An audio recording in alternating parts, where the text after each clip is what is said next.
Hello, everybody. Welcome into Sports by GSMC Podcast Network. Today, we have a lot to talk about, including a super exciting fourth quarter comeback from Team USA to advance to the gold medal game. We'll talk about that game with Serbia, as well as the other exciting 4-point game between France and Germany, where we saw France advance. So we'll have a US-France finale in the Olympics. We'll also talk about the White Sox firing manager Pedro Grifol. Excuse me.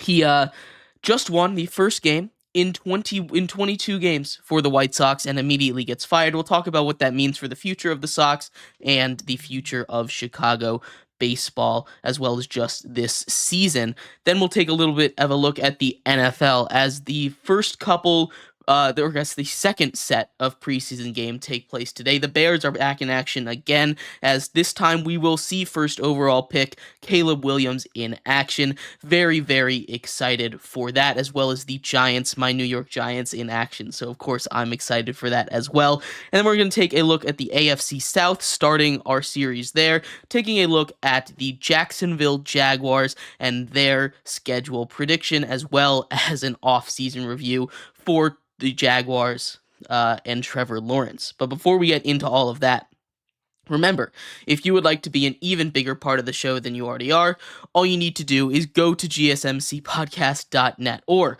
if you are on YouTube at the GSMC Sports channel, you can just go to the money sign there on the chat, leave a super chat. If you do either of those, that message should pop up on the bottom of the screen for you, me, and everybody else around the world to see.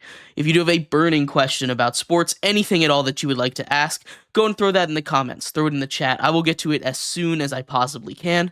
I appreciate everybody so much for tuning in, talking some sports with me here on a beautiful Thursday afternoon.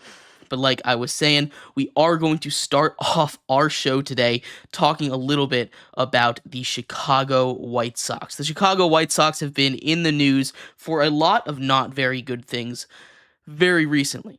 The most recent not good thing that they've been in the news for here is firing manager Pedro Grifol. Grifol took over for the White Sox after they fired La Russa after he went through a bunch of health issues and was just not the right manager. He was very much a dinosaur out there at the manager position. He's a Hall of Fame manager, but was not it. They bring in Grifol here to replace him. He is one of the last people that survived the round of firings after last season, a season where they only won 61 games.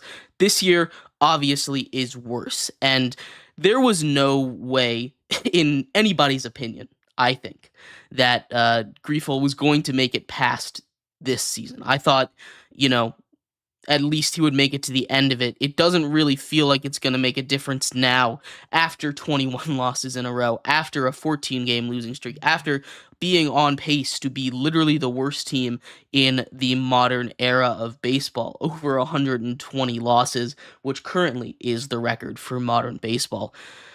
It just didn't feel like this was a team that needed to make a move in season. This is a team that already had a lot going on, and the clubhouse, for as bad as it was, didn't seem to be falling apart. Now, there were some reports of rancor is how they put it, which is a crazy word to use when talking about a baseball team, I think, in the clubhouse. But Grifol said it didn't really affect him or the team that much. Obviously, they just win their first game, which the timing of it is odd, and I think the timing of it being right after they break the losing streak, I think the national media attention that the losing streak got made the White Sox need to assign blame to someone, and rather than waiting until the end of the season, they chose to use him as that scapegoat now, because there's a lot of people that could have been used as a scapegoat, whether that be the GM, the president, the owners. Lots of people could have been used as a scapegoat. In this, they needed someone to blame. They blamed the manager, and Grifol was never going to make it out of this. I want to put that very clearly. Him being fired is not a surprise. The surprising part is the fact that he was fired mid-season on August 7th, August 8th here. It just doesn't make a lot of sense to do it right now. And they are bringing in former Cleveland Indians player Grady Sizemore to be the interim manager. So getting someone with experience in a clubhouse that isn't necessarily the most successful either is nice to have. He was already in the clubhouse, but he's going to be the interim manager there. Not sure what the search for an actual manager is going to look like. But Grady Sizemore takes over for this White Sox team. And this is a White Sox team that, as it stands right now, sitting at 28 wins, 28 and 89. Right now, they're just trying to avoid the worst team in the modern era. Right now, the New York Mets of 1962 hold that record of 120 losses in a season. So going 42 and 120 is the record right now. They need to, if they want to avoid that kind of infamy, and they're already in that conversation. We did a whole episode about this, I believe, earlier this week, where we decided that this was the worst team in modern baseball history.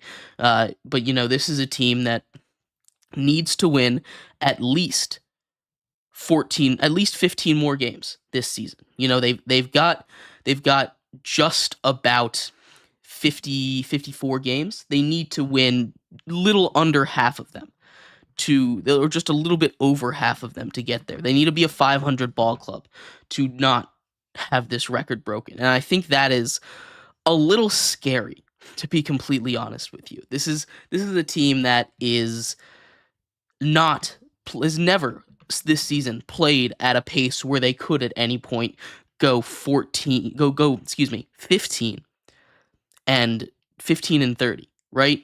Or 15 and 20. That's what they need to do. They need to go 15 and 20 to avoid being worse than the Mets.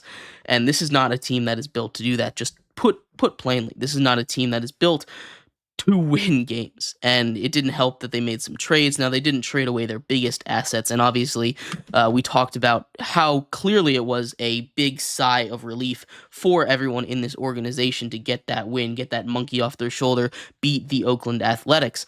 But there's still a lot of season left. And really firing the manager now, like I said, he was always going to get fired at the end of this season. It's not a big deal that he did get fired. The bigger story is that he got fired right now, and that is what is surprising to me. That is what I am confused by, really. There's a lot of moves that they could have made. There's a lot of moves that this White Sox team needed to make. You could argue needed to do.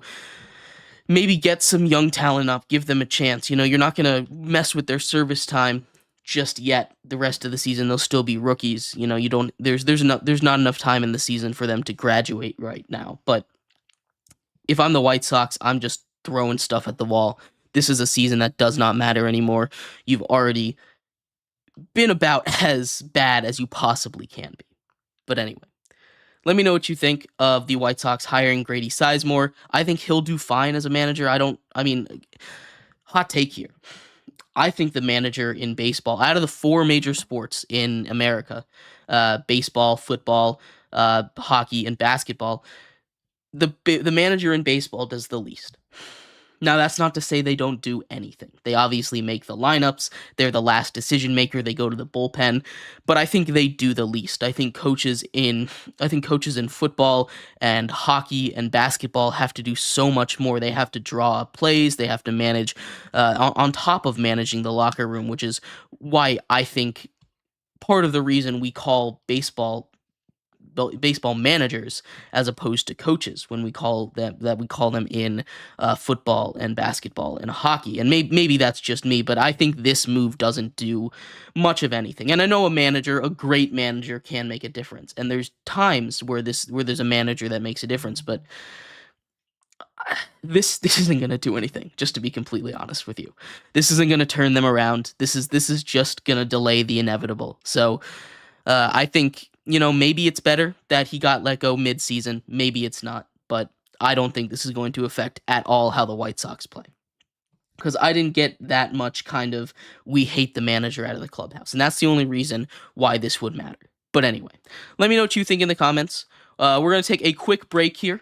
Then when we come back, we're going to talk about the exciting basketball that happened in the Olympics. The U.S. just staved off elimination in a game that I was all but certain they were going to blow there at the end. We'll talk about that as well as the France-Germany game as we have our third place and gold medal games set up. So stick around for that. We'll be right back here on Sports by GSMC Podcast Network.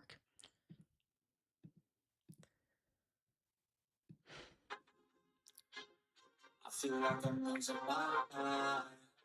It's everybody in the world blind. Please, Lord, give me a sign, a sign. I feel like I'm losing my mind.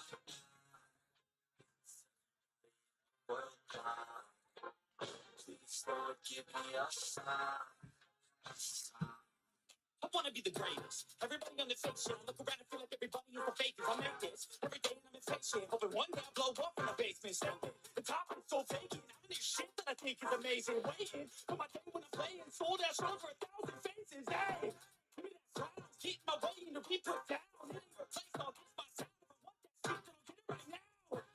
I'm losing it, I'm losing bits, I'm losing shit. That's stupid myth. You choose to live, but choose to dip. You choose to fight, you lose your grip and lose your gift. I feel like I'm losing my mind. It's everybody in the world. Please, Lord, give me a sign, a sign. I feel like I'm losing my mind. It's everybody in the world.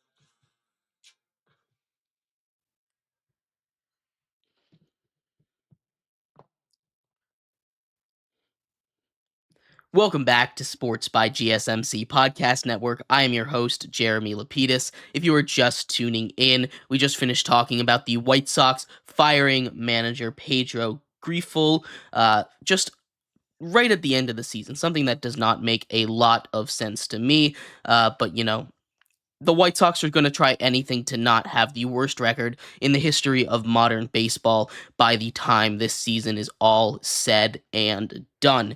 In this segment here, we're going to take a trip over to Paris, talk about the Olympic basketball that's been going on, a bunch of great semifinal games between France and Germany, and the US and Serbia, both of them decided by just 4 points. We're going to talk about these two incredible games, including a great fourth quarter comeback by the US, proving why they are the best team in the world right now. But before we get into that, remember, if you would like to be an even bigger part of the show than you already are, all you need to do is go to GSMCPodcast.net, or if you are on YouTube at GSMC Sports Network, all you need to do is hit that money sign next to the chat button. It should give you an option to do a super chat or a super sticker. If you do either of those things, a message should pop up on the bottom of the screen for you, me, and everybody else around the world to see. If you do have a burning question about sports, go ahead and throw that in the comments. Throw it in the chat. I will get to it as soon as I possibly can. I appreciate everybody so much for sticking around, talking some sports with me here on a beautiful Thursday afternoon. But like I was saying, we are going to get into the Olympic basketball for you guys here, as a lot has been going on in just just today, the semifinals were insane, and we're going to start off with the first semifinal game between France and Germany, a game that was on paper probably the best one. These were two great semifinal matchups. These were arguably the best four teams. You could say Canada might have been in there, but you put France versus Germany here, and I thought it was a great game. Wemby hits a dagger 3 down the stretch, plays great defense throughout. The French are getting a lot of help from unsung heroes. Guys like Gobert are all but out of the rotation at this point, and that is shocking to me. I know there's a lot of hate surrounding Rudy Gobert in the NBA. There's a lot of hate surrounding Rudy Gobert from players, media, fans about how he's not a great player. But France was struggling in the group stages. They had trouble going up against against smaller, faster, more athletic lineups, and they were playing Rudy Gobert a lot. Now, Rudy Gobert came out and said that he had surgery on his finger, which is why he's playing less. But in these last two games, in the quarterfinals and in the semifinals, Rudy Gobert has not played that much basketball. And the French team has looked just immensely better. Now, a lot of it you can look at and say, hey, shooting makes a big difference. Canada obviously could not shoot the basketball when they played each other earlier on in the quarterfinals earlier this Olympics in their last game. Germany also struggled. They shot a little bit better from 3. They shot 29% from 3. France still cannot shoot the 3 ball. Their defense is what is keeping them in it, holding Germany to 40% from the line, from the field, 15 turnovers. That's a big margin there, especially it's a +2 in the turnover margin, especially when we are talking about a game that's only decided by 4 points. This is a game where we got to see, guys like Nick Batum hit a couple big shots. Frank Ntilikina hit a big 3 down the stretch. Again, the biggest shocker to me, and when I'm looking at this box score for you guys, is the fact that Rudy Gobert only played 5 minutes. He played the second least amount of minutes on this team. You had guys like Evan Fournier putting up 20 minutes in this game, a bunch of non-NBA players putting up 10, 12, 17 minutes in this game, and Rudy Gobert only gets to play 5. That is really interesting when you look at it. Now, I don't know what's true about Rudy Gobert, right? Again, the controversy here is he hurt or is he just making an excuse? He does have that taped finger. He says he went into surgery. The French coach said that he did not go into surgery and he didn't play because of matchup, which, if that's the case, is kind of insane to me. It's just disrespectful, honestly, and it also doesn't make sense for Rudy Gobert to lie there. Now, I know he's trying to protect his ego. He's an NBA player here on a roster that is not full of NBA players, and he's being practically benched, which is bad. It's a bad look for a guy who's one of the most decorated defenders in the history of the NBA, and he's not good, to put it bluntly. But France moves on. They're going to take on the juggernauts that are Team USA in a game that just finished up between the US and Serbia, the third time that these teams have met in the Olympic play, including group stage and the practice rounds beforehand. US sweeps them. They've yet to lose a game. This game was scary, though. And it was crazy to watch the U.S. hit a second gear. This was Steph Curry's coming out game in the Olympics. We know he's been struggling a little bit. He scored 17 points in the first quarter, 20 in the first half. He was dominant. He could not miss a shot. I believe he was 9 of 14 from 3. He finishes the game with 36 points, including a dagger 3 down the stretch, a couple of clutch free throws to put the game away at the very end of it, and the U.S. takes down Serbia 95-91. This was a game where the U.S. was struggling. They were down 15 entering the fourth quarter. They were down by as much as 18 in this game. They had never trailed by more than 8 at any point in the Olympics. They were constantly down. There was very few points in this game where the U.S. was winning. They were winning at the first bucket, and then they took the lead in the fourth quarter, and that is it. The intensity, the defense that came in, LeBron James, Kevin Durant, the Steph Curry, those three guys taking the lead. Kevin Durant did not make a basket until the fourth quarter. He hits a couple of tough contested twos down the stretch to help get the U.S. back into it. Joel Embiid was awesome in this game. I know there's been a lot of hate on Joel Embiid throughout this Olympic process. He comes into this game, plays excellent defense against Jokic. Jokic, for what it's worth, does his thing as always. 17 points, 11 assists, 5 rebounds. He was 0 of 6 from 3. As as good as Serbia was shooting from 3, they did not make a single three-pointer in the second half. This was a team that, in the fourth quarter. This was a team that could not miss, seemingly, in the first half. Every shot they were taking, especially from deep, was going in. They struggled in that fourth quarter. Their offense ran out of gas, and the U.S., for their credit, just kept it. They never gave up, and that was something that was really, really impressive to see. This was a game where Steve Kerr relied heavily on his starters. He basically played the entire fourth quarter with a lineup consisting of LeBron James, Kevin Durant, Steph Curry, Devin Booker, and Joel Embiid. Now, there were a couple of substitutions. Drew Holiday got in there at the end. Bam Adebayo got in there on the last possession. But that was for defense down the stretch. But that was the lineup that they wanted in at the end. And I think it's really cool that I know we found out this hierarchy already, that you have the big three of the old guys, right? In LeBron James, Steph Curry, and Kevin Durant that are going to lead it. Those three guys were awesome. LeBron James finishes with a triple-double, 16 points, 10 assists, 12 rebounds. We already talked about Steph Curry, who just went off. 9 of 14 from 3, 12 of 19 from the field, 36 points. That's one shy of the all-time single-game record in U.S. Olympic history, currently held by Carmelo Anthony, who got passed by Kevin Durant in the last game, in the quarterfinals, for most points ever scored by on Team USA. This was a scary game. We've talked about this before. We've seen what happens. This is not like the Team USA played poorly.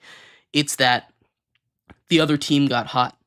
And we got to see I don't want to call it desperation, but I will call it desperation here. We got to see what it looks like when this team goes full try-hard mode, right? And that was a scary switch to see. If they play like that, there is not a single team ever in this Olympics, in the world, that can come close to touching them. They outscored Jokic, the best player in the world, and his team, who seemingly could not miss a shot in the first 3 quarters, by 18 points in the fourth quarter, and they were able to come all the way back and win. It was one of the most impressive things that I have seen. They got fired up, and that's really exciting to see. How fired up that they got. They're in it. They want to win. This isn't just a formality for them. Excuse me. This is something that means something to these guys. This is the tournament that they want to win badly. They were celebrating like they had just won one of the biggest games of their careers at the end of it. That's how big of a comeback this was. This was a great team effort by Team USA. Steph Curry deserves all the props. He finally came out and hit all of his shots. It was so impressive to see. Team USA comes all the way back from a huge deficit, setting up a gold medal match between them and France, the home country. I'm very, very excited for that. 2 days from now, the bronze medal match is going to be awesome to watch as well. Jokic and Serbia, who just took Team USA to the brink, taking on Germany, who has never medaled in basketball ever, going for their first Olympic medal in basketball. Very excited to see what is going to go on there. Let me know what you think. I think the U.S. should pull this out. Like I said, what I saw at the end of that game, there's not a team that comes close to how good this is when this team is when it's at their best. As far as the bronze medal game goes, I think that could go either way. I'm inclined to go for Serbia because of how much they pushed the U.S. team to the brink, but this Germany team is no joke either. We will see what happens in the next couple of days. But anyway, We're going to take a quick break here. When we come back, we're going to go right back across the pond, take a look at the NFL as we have 2 preseason games kicking off today, including first overall pick Caleb Williams making his NFL debut for the Chicago Bears. We'll talk about that as well as the other game between the Giants and the Lions and some rookies to look out for, including Malik Neighbors, who's been showing out in mini camp and training camp so far. So stick around for that. We'll be right back here on Sports by GSMC Podcast Network. Looking for your daily fix of sports talk without having to pay for it? GSMC Sports Network is available on YouTube. Just search GSMC Sports Network. Get your fix of daily sports talk shows on YouTube. Absolutely free. NFL, college football, NBA, MLB, MMA, UFC, fantasy football, and so much more. GSMC Sports Network has shows running all day long, with new sports shows starting every 2 hours. Just like on your favorite cable sports channel, except GSMC Sports Network is absolutely free. Just search GSMC Sports Network on YouTube to catch one of your new favorite shows, like the GSMC College Football Podcast, Chip Shot Football Podcast, Hoops and Heels Women's Sports Podcast, GSMC Basketball Podcast, and so many more. Check it out for yourself. GSMC Sports Network, now available on YouTube, absolutely free. Search GSMC Sports Network on YouTube right now.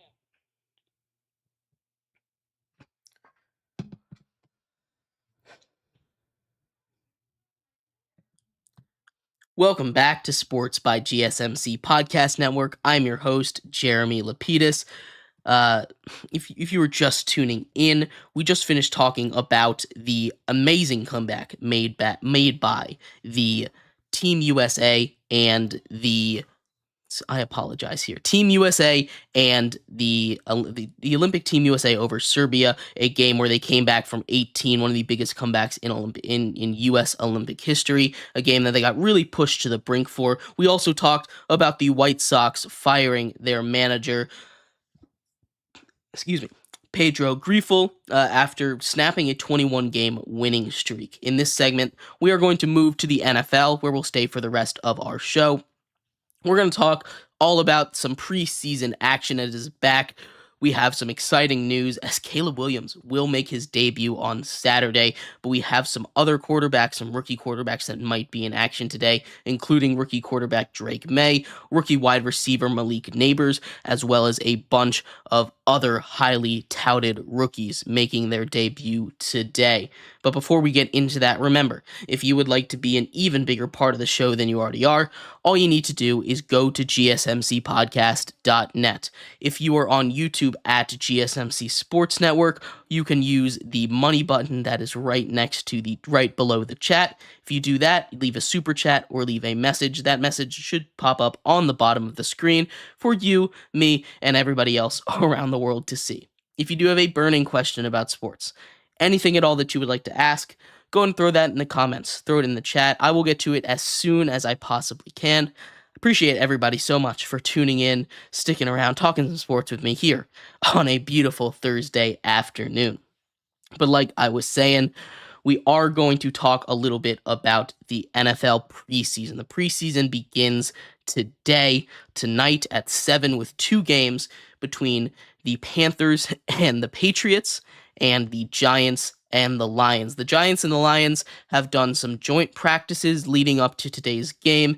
It's been chippy. They've gotten fights. They were both fined $200,000 for it. One of the standouts from these practices, and where a source of a lot of fights have been, between rookie wide receiver and really exciting young rookie Malik Neighbors and the Lions secondary. There have been a bunch of fights starting out of there. We're excited. I'm excited to see what he can do. He went 17 for 18 in the joint practices when being targeted, catching 17 of the 18 balls that were thrown to him.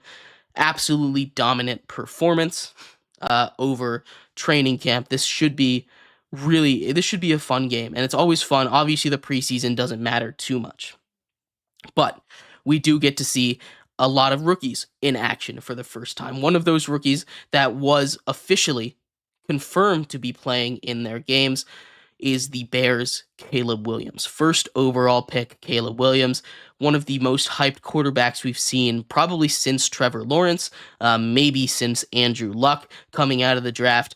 He went number 1 overall.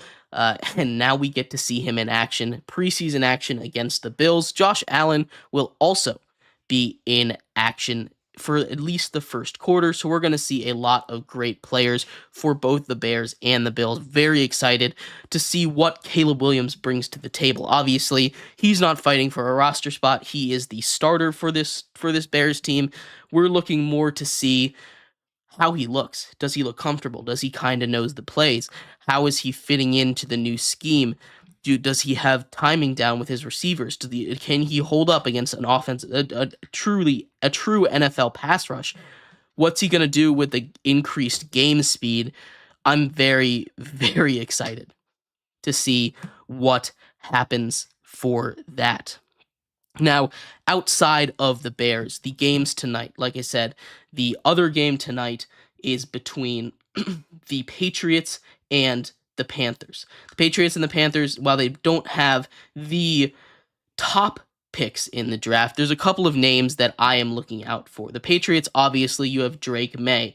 I haven't heard if he is playing or not in this game, but if he does, again, his stuff out of training camp for Drake May hasn't been the most exciting things you want to hear.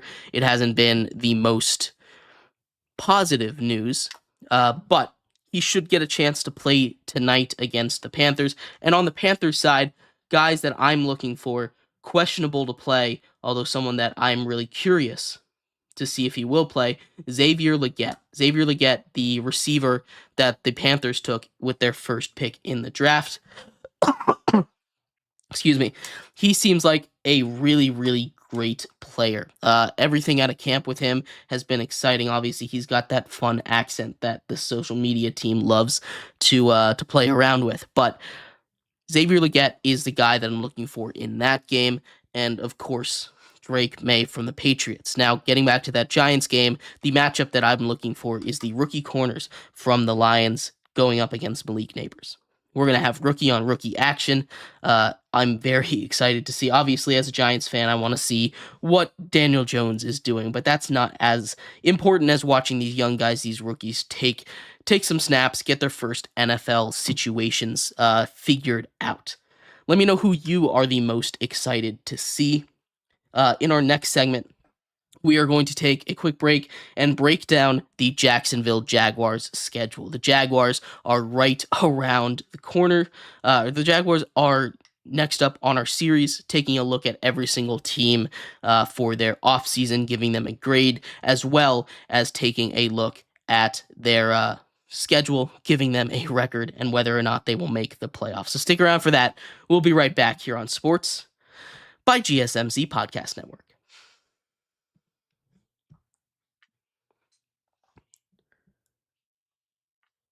For the best and latest podcasts available anywhere, go to the podcast app on your cell phone and type in GSMC to access free content-rich podcasts on health and wellness, book reviews, sports, entertainment, relationships, social media, movies, technology, finance, and even weird news. Subscribe and download the GSMC Podcast Network's family of shows, available everywhere podcasts are found.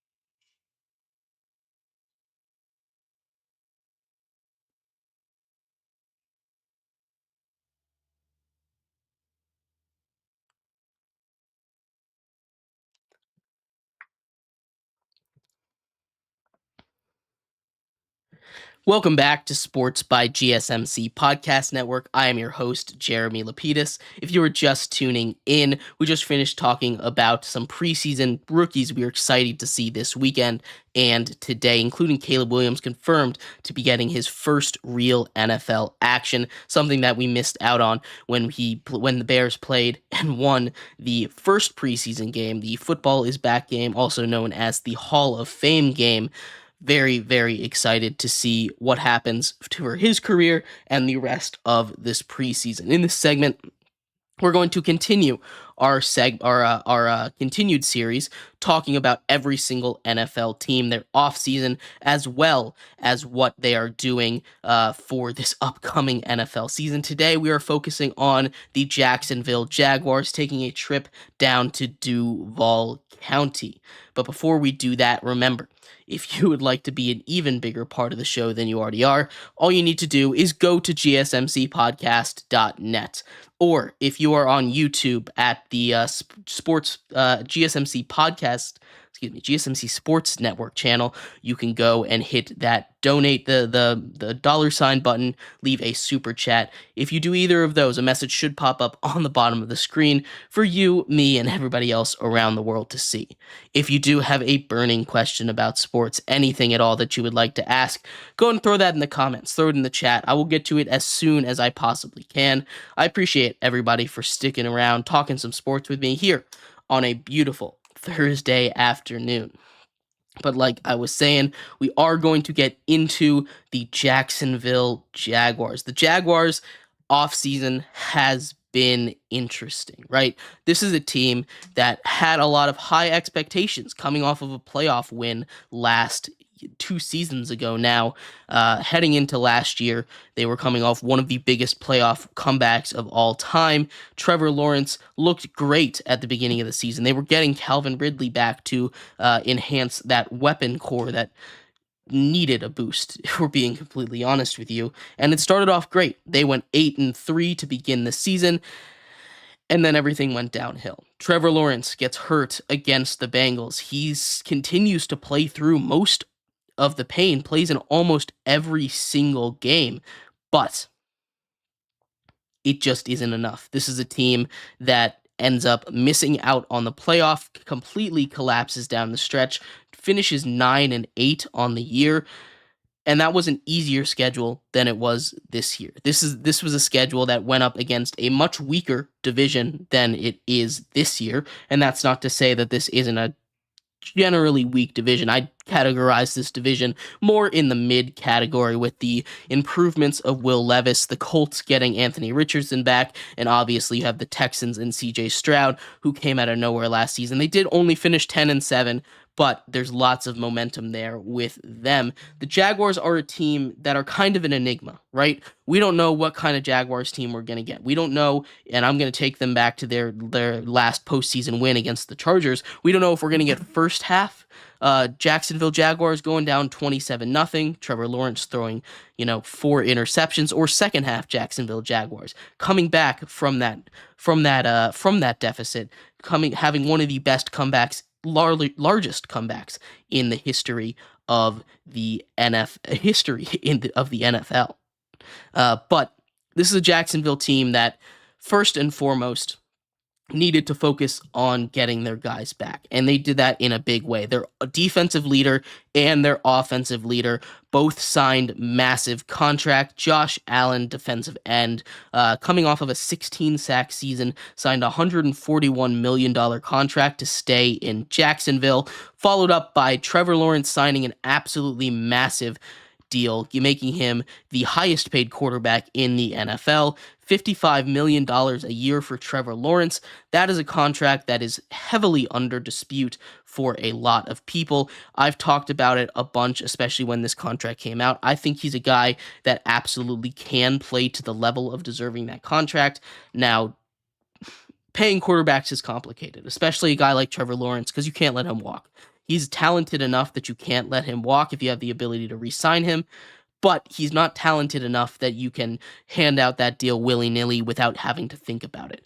It's an interesting spot to be in. The Jags kind of had their hand tied there where they had to give him a contract. I still think it was the right move, and I think he can absolutely turn this season, his career around. Not that it's a bust yet, or should be discussed as a bust. He's had a very tumultuous first 3 seasons. Obviously, one of them is under Urban Meyer.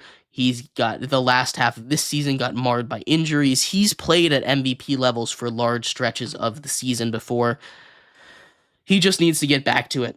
Now, what's going to hurt is the offensive line is bad. I'm not going to sit here and sugarcoat it. The offensive line is bad. It's not a good offensive line. They didn't get much better. They still have, their main piece on the offensive line in Cam Robinson, Brandon Scherf. They brought in Mitch Morse. So they've got a couple of names on the offensive line, but they don't have a lot of depth. So if something goes down there, they're in trouble. The other issue is with their weapons. Well, they do have great running backs options in Travis Etienne, Tank Bigsby, and Dearness Johnson. That's good depth at the running back position. When it comes to the wide receivers, they're super thin. They let Calvin Ridley walk. He ends up signing a big contract with the Titans, division rival over there.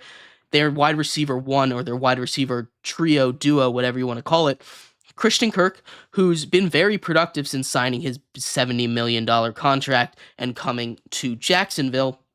Gabe Davis, who is one of, if not the most inconsistent players in the entire NFL. You see him go off for 150 yards one week and 3 touchdowns, and then drop all 5 balls that are thrown to him the next week. You never know what you're going to get out of him. Brian Thomas Jr. was their first-round draft pick. They had 2 draft picks. They traded back. They had the 17th overall pick, They traded back to get the 23rd overall pick, giving the Vikings the 17th overall pick.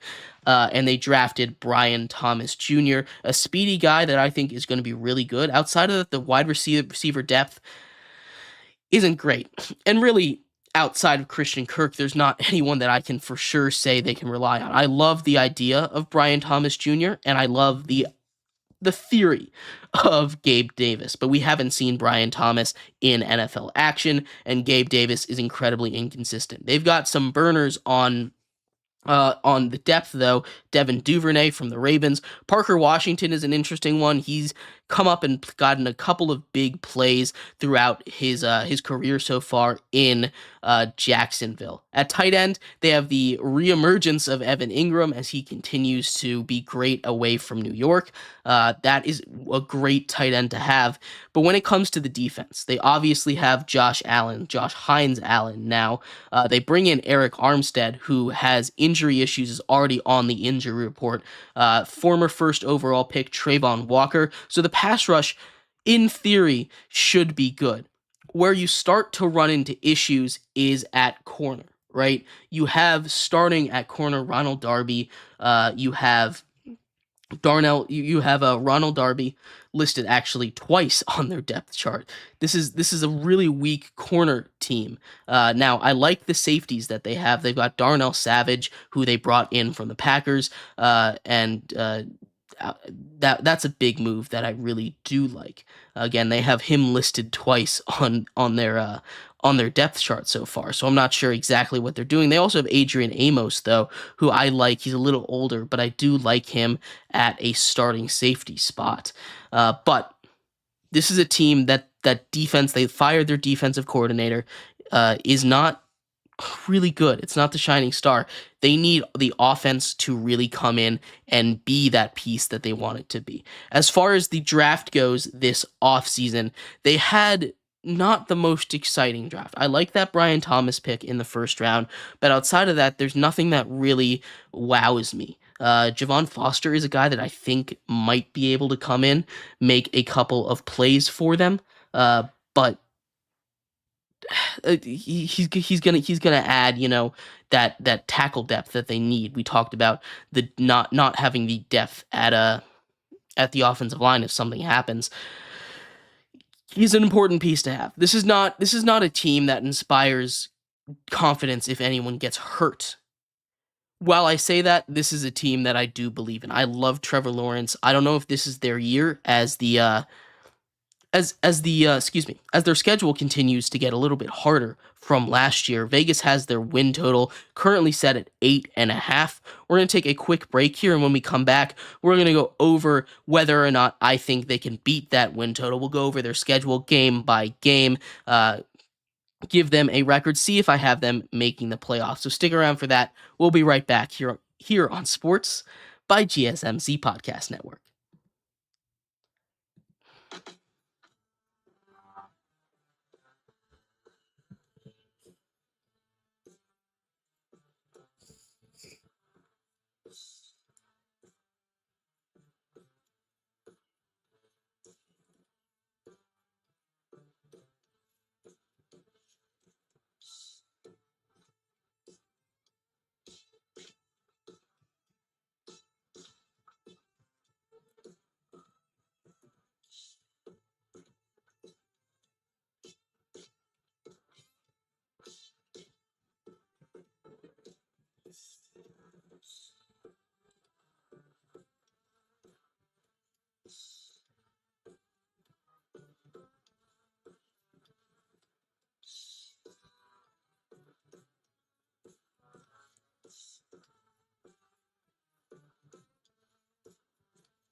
Welcome back to Sports by GSMC Podcast Network. I'm your host, Jeremy Lapidus. If you are just tuning in, we just finished talking about the Jaguars offseason.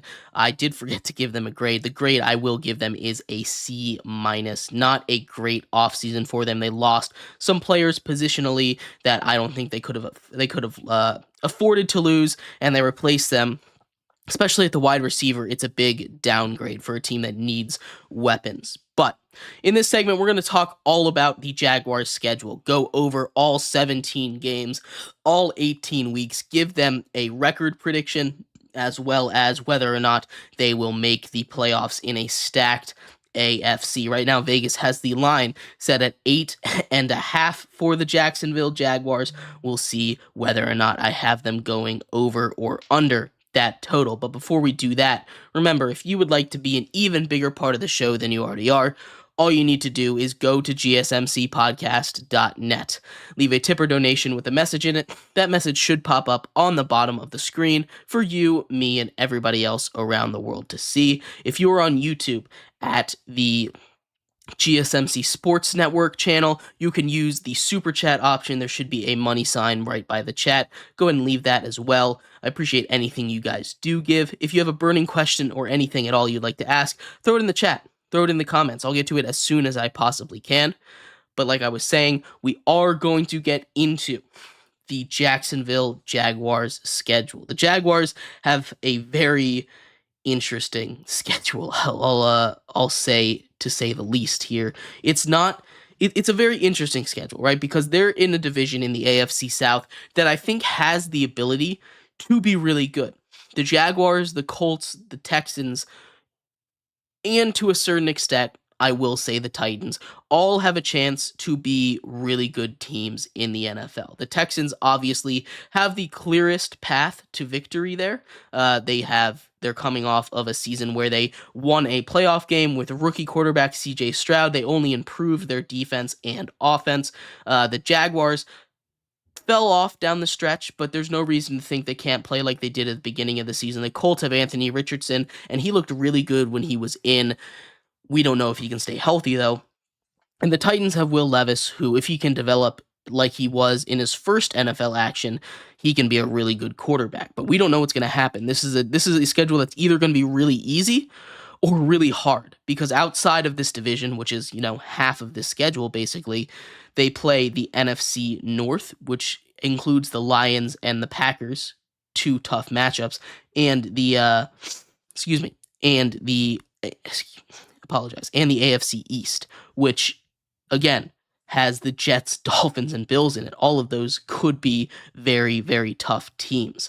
But we're going to run through this Jaguars schedule. Their bye week this year is on week 12. A solid place for a bye, a little later than midpoint where a lot of teams would have it, but 12 is not the worst spot to be. Starting off their schedule today, this year, they go down to Miami, a crosstown rivalry, I will say, between Jacksonville and Miami, just down I-95. You have the Jaguars in Miami, and again, this is a battle of quarterbacks that just got brand new contracts. I think the Dolphins are going to be really good. The Jaguars fall in this one, losing the first game, down 0-1 in their season. Week 2 against the Cleveland Browns. And I would give this win to the Jags if not for the fact that Myles Garrett is going to destroy that offensive line. Because of that, I'm giving the Browns a victory here in week 2. The Jaguars fall to 0-2 on the year. In week 3, they go all the way up to New York, take on the Buffalo Bills. That game, Josh Allen versus Josh Allen, always a fun game there. I think Josh Allen might get a sack on Josh Allen here, but I think the Bills take care of business, and the Jags fall to 0-3.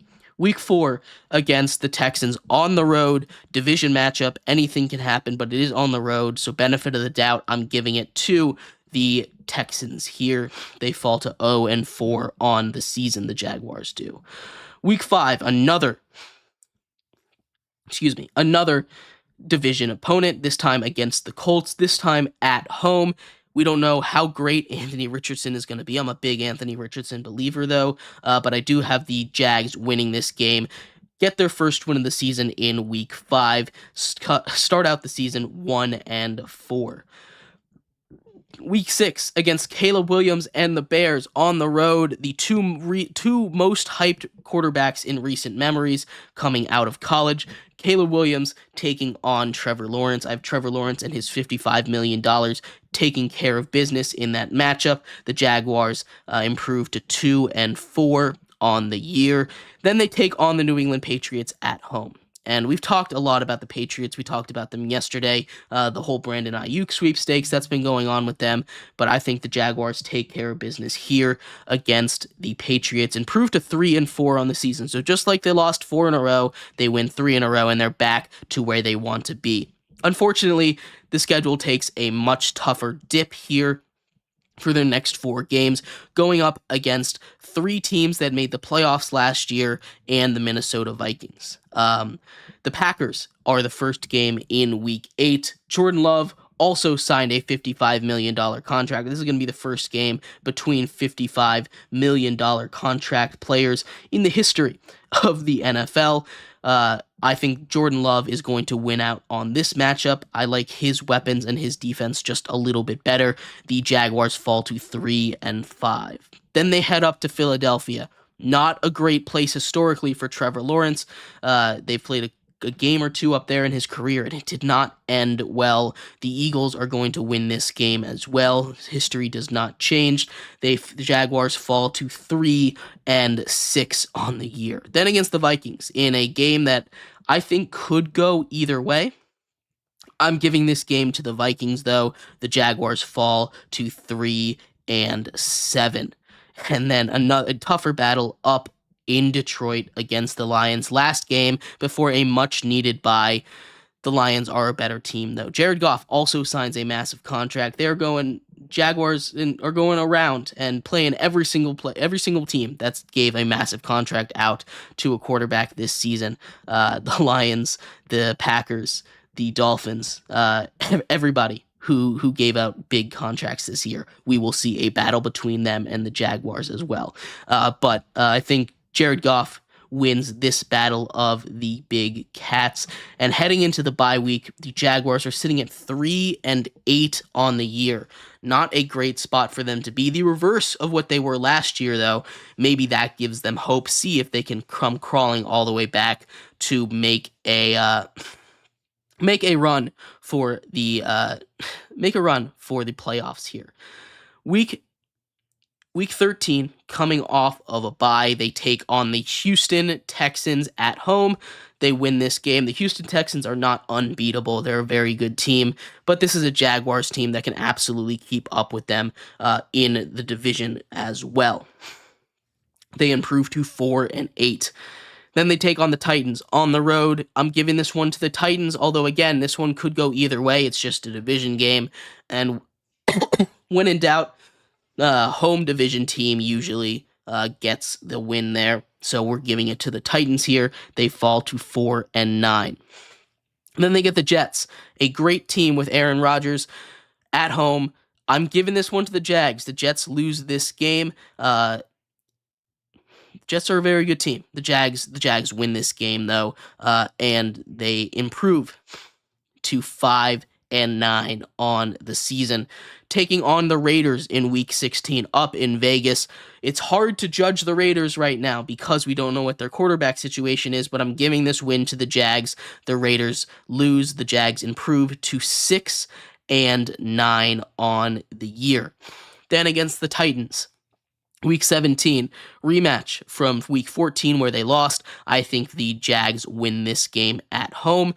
3-game winning streak heading into the last week of the season. I think they're basically out of playoff contention at this point, but they are 7-9, looking to go and get to that 8-win mark if they can on the road against the Colts. I think this game is going to mean a lot for both of these teams. Both are going to be trying real hard. I'm giving to the Colts here. I think the Colts might be in a position to maybe win the division at this point, so we're giving this one to the Colts. They take this game. The Jaguars finish off their season at 7-10, 2 games worse, than they were last year. They end up missing out on the playoffs here, have them go 7-10.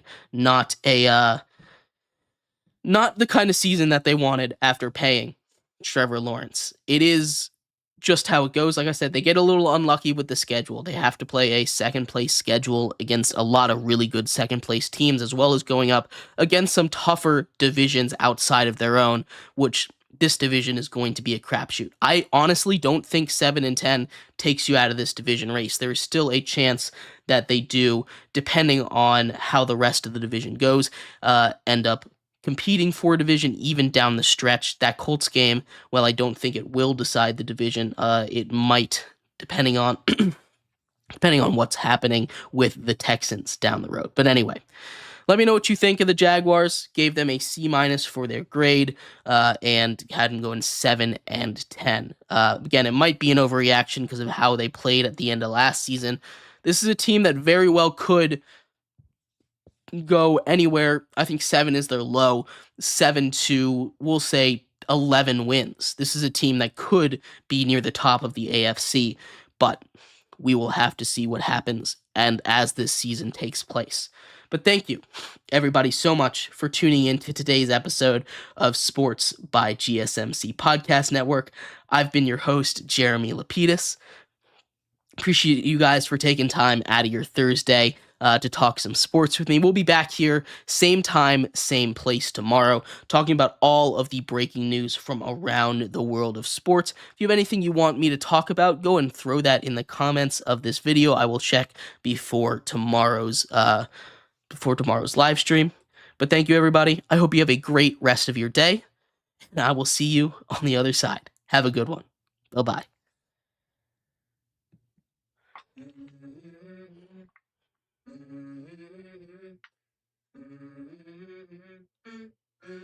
Let's go. Bit of drool on my pillow, feel like it's gonna be a bad day. I'm tired of shit.